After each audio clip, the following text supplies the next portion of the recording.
বংশীপুর নামে এক অল্প সংখ্যক মানুষের একটি গ্রাম ছিল। গ্রামের বেশিরভাগ মানুষ চাষ খেতি করতেন। অল্প সংখ্যক হওয়ার কারণেই গ্রামের মানুষের মধ্যে ভালো সম্বন্ধ ছিল। মানুষ সুখে আর দুঃখে একে অপরের সাথে থাকত। বংশীপুর গ্রাম জঙ্গলের কাছে থাকার কারণে ওখানকার পরিবেশ খুবই সুন্দর ছিল। মানুষ একবার দেখলেই সবকিছু ভুলে যেত। এই জন্য গ্রামটি খুবই সুন্দর আর মনোরম দেখাতো। বংশীপুর গ্রামের মানুষেরা ছোট ছোট কাজ করে নিজেদের জীবিকা নির্বাহ করত। কেউ কাঠ কেটে, কেউ চাষ ক্ষেত করে। যেমন গ্রামটা বাইরে থেকে সুন্দর দেখাতো, তেমনি ভেতর থেকেও। একবার এক বড় শহরের ব্যবসায়ীর নজর এই গ্রামের ওপরে পড়ল, যিনি ওখানে ঘুরতে গেছিলেন। এই যে ভাই, কি খবর? আমি শহর থেকে আসছি। আর তোমার এই বংশীপুর গ্রাম তো সত্যি অসাধারণ। আরে এখানে এসেই আমার চোখ এত সুন্দর সুন্দর দৃশ্য দেখছে যে আমার তো মনে হচ্ছে আমি এবার থেকে এখানেই বাস করব। আগে আগে এই গ্রাম আর এই জঙ্গল একটা অসাধারণ সুন্দর ব্যাপার রয়েছে, জানেন তো এই গ্রামে। আর এই দৃশ্য দেখতে অনেক মানুষ বাইরে থেকে ঘুরতেও আসেন। সবাই এখানকার দৃশ্য আর এখানকার খাবার দাবারের খুবই আনন্দ নেয়। এ তো খুবই ভালো কথা। আমিও এখানে আমার একটা ব্যবসা করার কথা ভাবছি। এই গ্রামের দৃশ্য যারা বাইরে থেকে আসে তাদের খুবই ভালো লাগে। আগে এই কথাটা তো ঠিকই। আর যদি আপনিও এখানে থাকতে চান তাহলে আপনিও থাকতে পারবেন। এর জন্য আপনাকে সামান্য কিছুটা জমি জমা কিনতে হবে। এই তো কিছুটা দূরেই বন বিভাগের কার্যালয় রয়েছে, ওখানে গিয়ে আপনি একটু দেখে আসুন। যখনই শহরে ব্যবসায়ী বিজয় এই কথাটি শুনল, ও তক্ষুনি বন বিভাগের অফিসে ঘুরতে ঘুরতে পৌঁছে গেল। বিজয়কে দেখতেই বন বিভাগের কর্মচারী বুঝে গেলেন নিশ্চয়ই কোনো বড় শিকারী জালে লেগেছে। আচ্ছা বলুন, কি হয়েছে? আগে আমি এখানে একটা বড় চুক্তি করতে এসেছি, পুরো 100 একরের। আর সেখানে একটা বড় রিসর্ট তৈরি করে সেখানে লোকেদেরকে অত্যন্ত সুবিধা আমি দিতে চাই। একদিকে গ্রামের সুন্দরতা আর মধুরতা, আর একদিকে আমার একটা ছোট্ট রিসর্ট। আর তার উপর এতে কিন্তু আপনাদের অনেকটাই লাভ হবে। আপনাকে দেখেই বুঝতে পেরেছিলাম যে আজকের দিনটা আমাদের শুভ হতে চলেছে। এই চুক্তিতে আমরা রাজি আছি। যত তাড়াতাড়ি পারেন আপনি কাগজপত্র আর টাকার ব্যবস্থা করুন। বনের 100 একরই তো বটে, অনেক বড় জঙ্গল। আর এতে আমাদের আর সরকারের দুজনেরই লাভ হবে। বিজয় এই কথা শুনে খুবই খুশি হয়ে গেল আর বংশীপুর গ্রামের কিছু অংশে নিজের রিসর্ট তৈরি করল, যেখান থেকে গ্রামের সব কিছু দেখা যাবে। রিসর্টের হওয়ার জন্য মানুষজন দূর দূর থেকে নিজের পরিবারের সাথে এসে ওখানকার পরিবেশে খুবই আনন্দ করত। মানুষজন নিজের সপরিবারে সেখানে ঘুরতে আসতেন। কাপলস হানিমুনের জন্য আসতো। গ্রামের সহজ সরল পরিবেশের কারণে বিজয়ের ব্যবসা আরও ভালো চলতে থাকলো। গ্রামের স্বচ্ছ সরল পরিবেশে মানুষ তাদের নিজেদের শান্তি খুঁজত। আর এই কারণে বিজয়ের লাভের অংশ আরও বেড়ে গেল। দেখতে দেখতে আরও লাভের জন্য বিজয় আরও জঙ্গলের জমিন কিনে নিল আর অনেকগুলো আলাদা আলাদা রেস্টুরেন্ট, লজ, দোকান খুলে ফেলল। আর ঠিক 10 বছর পর অর্ধেকের বেশি ঘন জঙ্গল এখন সিমেন্টের জঙ্গল হয়ে গেছিল। ভালোই লাগছে। ঈশ্বর যেন সবকিছুই এইভাবে ঠিকঠাক রাখেন। কিন্তু কয়েকদিন হয়ে গেল ট্যুরিস্ট আর ব্যবসা ভালো চলছে না। আমাকে জানতে হবে যে ব্যাপারটা কি। ঘনশ্যাম। ইয়েস স্যার, আমি কফি আর চা তো দিয়ে দিয়েছি। আপনার কি আরও কিছু লাগবে? আজকাল আমাদের রিসর্টে এত কম টুরিস্ট কেন আসছে? আমি তো একটু আগেই দেখলাম যে আজকে এই রিসর্টে শুধু আমি আর তুমিই রয়েছো। আর ইলেকট্রিক বিলও দিতে পারবো না আমরা যদি এইভাবে চলতে থাকে। স্যার, অ্যাকচুয়ালি লোকেদের কাছে দেখার মতো এখন তো আর কিছুই নেই। তাই লোকেরা এখানে এসে কি করবে বলুন তো? এখানে শহরের মতো বিল্ডিং, রোগ, স্মোক আর পলিউশন সব কিছু চলে এসেছে। তাই আর এখানে আসতে কারোরই ভালো লাগছে না। এই ব্যাপারে আমাদের ভালো করে তদন্ত করতে হবে যে আমাদের ব্যবসাটা এরকম কম হচ্ছে কেন। বিজয় ঘনশুকে নিয়ে বংশীপুর গ্রামের দিকে চলে গেল। সেই বংশীপুর গ্রাম যেখানে পশু পাখির আনাগোনা ছিল, সেই গ্রাম যেই গ্রামে একসময় মাটির ঘর থাকতো, সেই বংশীপুরের জঙ্গল যেটা গাছগাছালি, পাহাড়, সমুদ্র, ঝর্ণায় ভর্তি ছিল, এখন সেই জঙ্গল পাথর আর সিমেন্টে ভর্তি হয়ে গেছিল। কেমন আছেন মালিক আপনি? আপনি তো পুরোপুরি পাল্টে গেছেন, কিন্তু ঠাঁটবার দেখছি আগের মতনই রয়েছে। আরে আমি ভালোই আছি। আচ্ছা ভোলা, কিন্তু এই গ্রামের সমস্ত বাড়ির লোকেরা কোথায় গেল? কাউকেই তো দেখতে পাওয়া যাচ্ছে না। কি আর বলবো মালিক, আমি সবাই বলে যে এই কদিন হলো রাস্তা পেয়েছি আমরা, যখন সমস্ত গ্রাম শহরে চলে গেছে। এখন এখানে এসে কারোর কোনো লাভই নেই। এখানে নিঃশ্বাস নেওয়ার মানে হলো নিজের ফুসফুসের মধ্যে রোগীদের নিমন্ত্রণ জানানো। চারিদিকে শুধু রোগ ছড়িয়ে পড়ছে। এটা তো বেশ বড় একটা সমস্যা, আর এর পেছনে মনে হচ্ছে এমন একটা জিনিস রয়েছে, কোথাও না কোথাও আমারই ভুল। কয়েক বছর আগে আমি এই গ্রাম আর জঙ্গলটাকে সিমেন্টের জঙ্গল বানিয়ে দিয়েছি। স্যার, সেই জন্যই তো লোকেরা জঙ্গলে গিয়ে সেখানে সাফারি করত, তারপর জন্তু জানোয়ারদের দেখত, আর আমরাই আমাদের নানান প্রজেক্টের কারণে ওই জন্তু জানোয়ারগুলোকে জুয়ে পাঠিয়ে দিয়েছে। এখানে তো আর জঙ্গলই বেঁচে নেই, সবই তো সিমেন্টের জঙ্গল হয়ে গেছে। যদি সবকিছু এইভাবেই চলতে থাকে তাহলে প্রকৃতি আর বেঁচে থাকবে না। আর সেই জন্যই তো আমাদের ব্যবসা এরকম খারাপ চলছে। আমরা প্রকৃতির সাথে অনেক বড় অন্যায় করেছি, আর সেটা আমাদের খুব তাড়াতাড়ি ঠিক করতে হবে। তখন বিজয় নিজের সব কর্মচারীকে ডেকে বলল, আমি এখন যেটা বলতে চলেছি সেটা আপনারা সবাই মন দিয়ে শুনবেন। এখন থেকে আমরা সব সময় নিজেদের সাথে বীজ মানে সিডস নিয়ে চলব। যদি কেউ কোথাও একটা গাছও কাটে, আমরা সেখানে 20টা গাছ লাগাবো বা তার চেয়ে বেশি। হ্যাঁ স্যার, আপনি একদম ঠিক বলেছেন। এতে আমাদের প্রকৃতি আরো বেশি ভালো হয়ে যাবে। এখন থেকে আমরা প্রতিদিন গাছ লাগাবো। প্রত্যেকটি মানুষ সব জায়গায় গাছ লাগানো শুরু করে দিল। বংশীপুরের জঙ্গল ও গ্রামকে আগের মতন করার চেষ্টা শুরু হয়ে গেল। দেখতে দেখতেই ওনাদের চেষ্টা সফল হয়ে গেল। এখন সিমেন্টের জঙ্গল বদলাতে শুরু করলো।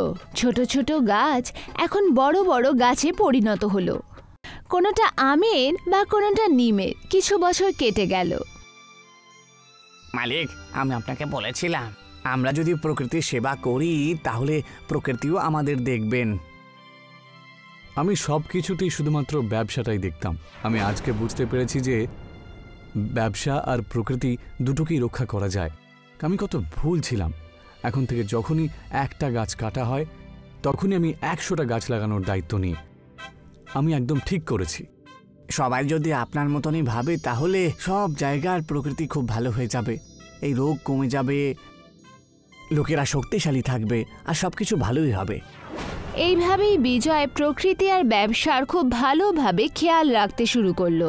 সিমেন্টের জঙ্গল পুনরায় আবার ঘন জঙ্গলে পরিণত হয়ে গেল।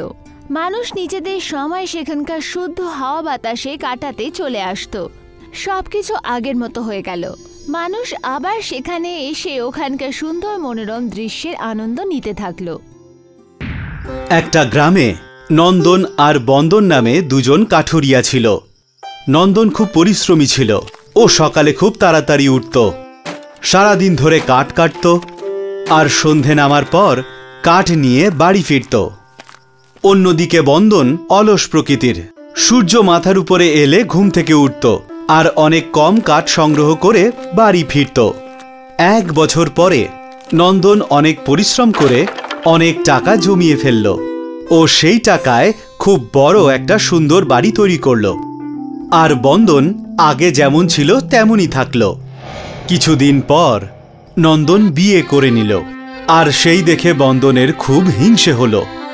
নন্দন আর আমি দুজনেই কাঠুরিয়া, কিন্তু 1 বছরের মধ্যেই ও এত কিছু বানিয়ে নিল, আর আমার জেকে সেই। নিশ্চয়ই ও এর কোনো রহস্য জানে। কে জানে কি জাদু করে ও। বিয়ে হওয়ার পরেও নন্দন সূর্য ওঠার আগে উঠত আর কাঠ কাটতে বেরিয়ে পড়ত।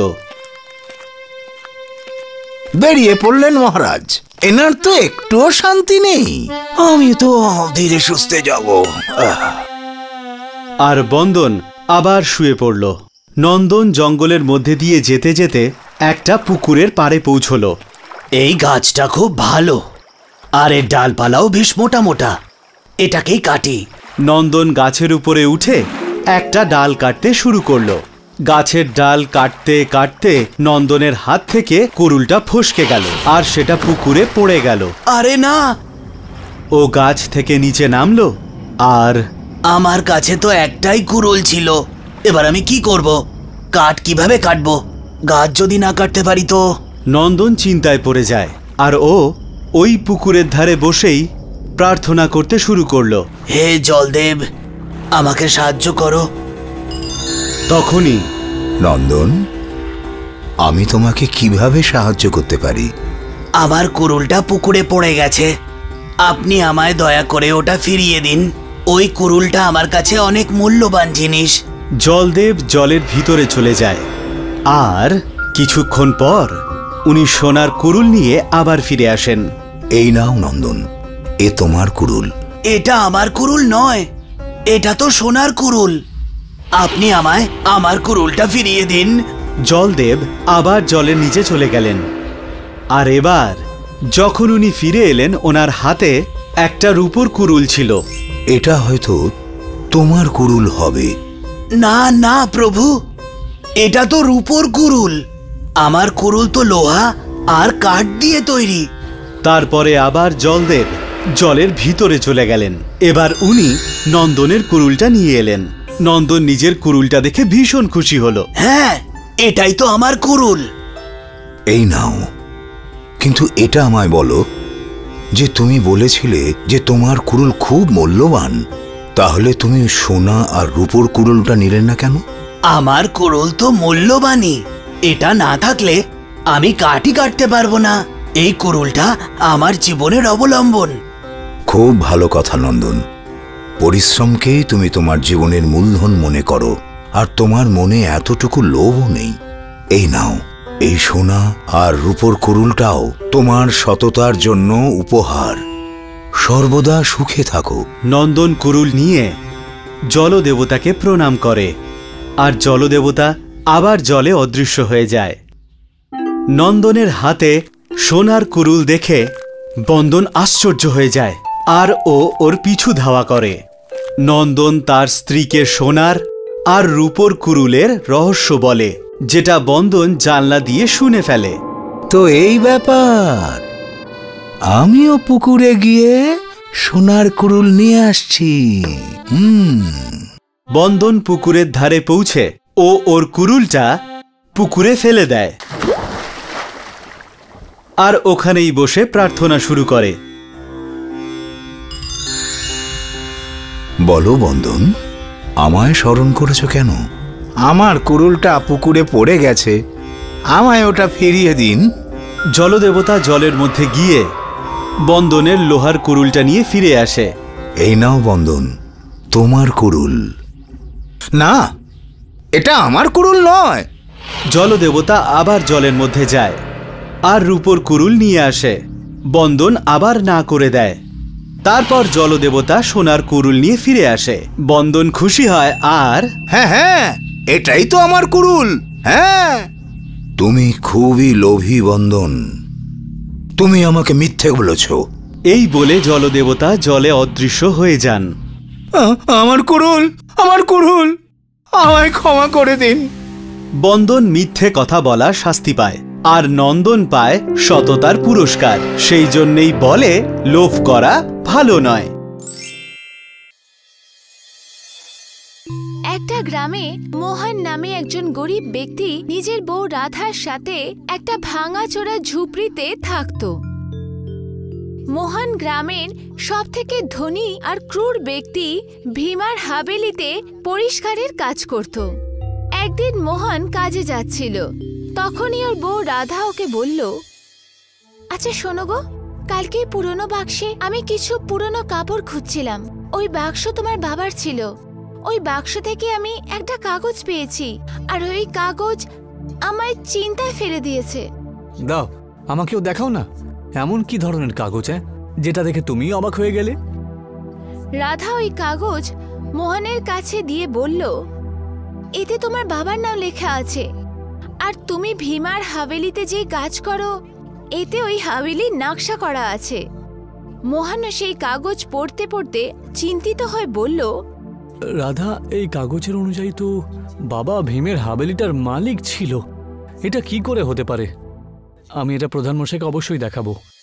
মোহন ওই কাগজের টুকরো নিজের পকেটে রেখে গ্রামের প্রধানের কাছে চলে গেল আর ওই কাগজ ধরিয়ে দিয়ে বলল, প্রধানমশাই, আমার বউ আমার বাবার বাক্সে থাকা কাগজটা পেয়ে গেছে। এখানে জমিদারের হাভেলির নকশাটা তৈরি রয়েছে আর আমার বাবার হস্তাক্ষরও রয়েছে। মুখিয়া ওই কাগজের দিকে তাকিয়ে মোহনের দিকে উদাস হয়ে বলল, মোহন, এটা হলো একটা রহস্য যেটা হয়তো গ্রামের প্রত্যেক মানুষই জানে, কিন্তু তুমি এতটাই অভাগা যে তুমি জানো না। আরে পরিষ্কার করে বলুন না প্রধানমশাই, আপনি কি বলতে চান বলুন তো। মোহন, তোমার বাবা আর ভীমা কোনো এক সময়ে কোনো এক যুগে খুব ভালো বন্ধু ছিল। একদিন তোমার বাবা হঠাৎ করে ধনবান হয়ে যায় আর ভীমা আর তোমার বাবার হাভেলিতে কাজ করতে শুরু করে। কিন্তু তোমার জন্মের পরে হঠাৎ করে ভীমা আর তোমার মা বাবা স্বর্গ সিধার করে। ভীমা তোমার দেখাশোনা করে আর তোমার বিবাহও দেয় আর তোমাকে তোমার হাভেলিতেই চাকর বানিয়ে ছেড়ে দেয়। মোহন নিজের মনে অনেক প্রশ্ন নিয়ে ভীমার হাভেলিতে এসে পৌঁছালো। মোহনকে দেখে ভীমা ক্রোধিত হয়ে বলল, আরে কাজে আসার তোমার এখন সবে সময় হলো? আরে হাভেলি কত নোংরা হয়ে গেছে, তুমি কোথায় ছিলে?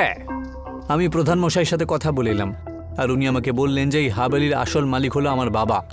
এই রহস্যটা কি বলুন তো? তাহলে গ্রামের লোকজন তোকে উস্কানি দিল আর তুই সঙ্গে সঙ্গে চলে গেলি, তাই তো? আরে তোর মা বাবা তোকে জন্ম দিয়েই চলে গিয়েছিল, বুঝলি? আমিই তোকে খাইয়ে দাইয়ে বড় করলাম রে শয়তান। আর তোকে থাকার জন্য আমি একটা ঝুপড়ি পর্যন্ত দিই, আর এখন তুই এই হাভেলিটাকে তোর নিজের হাভেলি বলছিস? এইটুকু বলেই ভীমা মোহনকে নিজের হাভেলি থেকে বাইরে বের করে দিল। মোহন উদাস হয়ে নিজের ঝুপড়িতে ফেরত এলো। কি হয়েছে? তুমি এত তাড়াতাড়ি কি করে এলে? মোহন সব কথা বলল।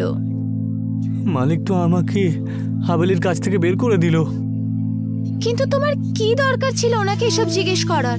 এবার আমরা কি করব? তোমাকে এই গ্রামে কে কাজ দেবে? এটাই ভেবে ভেবে আমার মাথাটা খারাপ হয়ে যাচ্ছে, জানো তো। তখনই ওখানে মুখিয়া এসে পৌঁছালো। মোহন, আমি তো শুনলাম যে ভীমা তোমাকে কাজ থেকে বের করে দিয়েছে। হ্যাঁ প্রধানমশাই, আপনি আমাকে যে কথাগুলো বলেছিলেন আমি সেই কথাগুলো মালিককে গিয়ে জিজ্ঞাসা করলাম আর সেই কথায় রেগেই যায়। মোহন, চিন্তা করার তোমার কোনো দরকার নেই, ঠিক আছে ভাই? আমি তোমাকে যেগুলো বলেছি সেগুলো সত্যি। তুমি একটা কাজ কেন করছো না বলো তো? কিরকম কাজ? আরে মোহন, তোমার এখন বয়স কম, গায়ে শক্তি রয়েছে। আমাদের গ্রাম ঘন জঙ্গলের দিকেই যায়। তুমি জঙ্গল থেকে কাঠ নিয়ে এসে বাজারে কেন বিক্রি করছো না? যত ভীমা তোমাকে পয়সা দেয় তার থেকে অনেক বেশি তুমি রোজগার করবে। মুখিয়ার এই বার করা উপায় মোহনের খুব ভালো লাগলো। পরের দিন মোহন জঙ্গলে কাঠ কাটার জন্য চলে গেল। মোহন দেখলো যে জঙ্গলে একজন কাঠুরে কাঠ কাটছিল।